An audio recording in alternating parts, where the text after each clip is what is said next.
আসসালামু আলাইকুম। এটিএন বাংলার প্রতি ঘন্টার সংবাদে সবাইকে স্বাগত জানাচ্ছি তনুজা দাস।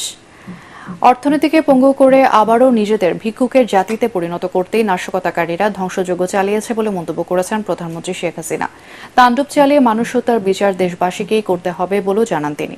রাজধানীর শেরেবাংলা নগরে জাতীয় অর্থোপেডিক হাসপাতাল এবং পুনর্বাসন প্রতিষ্ঠানে কোটা আন্দোলনকে কেন্দ্র করে আহতদের দেখতে এসে এসব কথা বলেন প্রধানমন্ত্রী।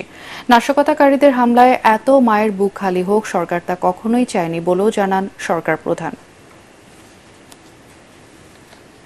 এটা কি ধরনের রাজনীতি আমরা চাই না, যেখানে দাবি করেছে এক প্রত্যেক দাবি।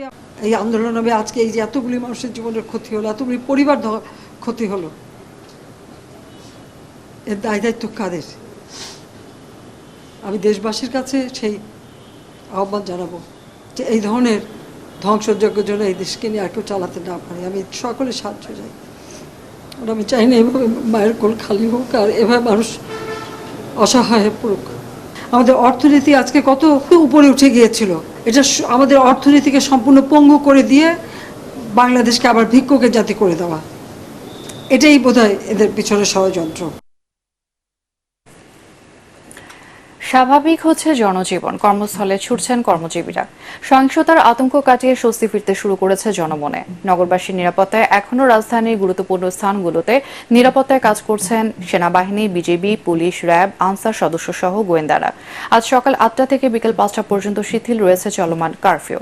সন্দেহভাজন ব্যক্তিদের তল্লাশি করা হচ্ছে। এছাড়া সাম্প্রতিক সহিংসতায় জড়িতদের অনেককেই আইনের আওতায় আনা হয়েছে।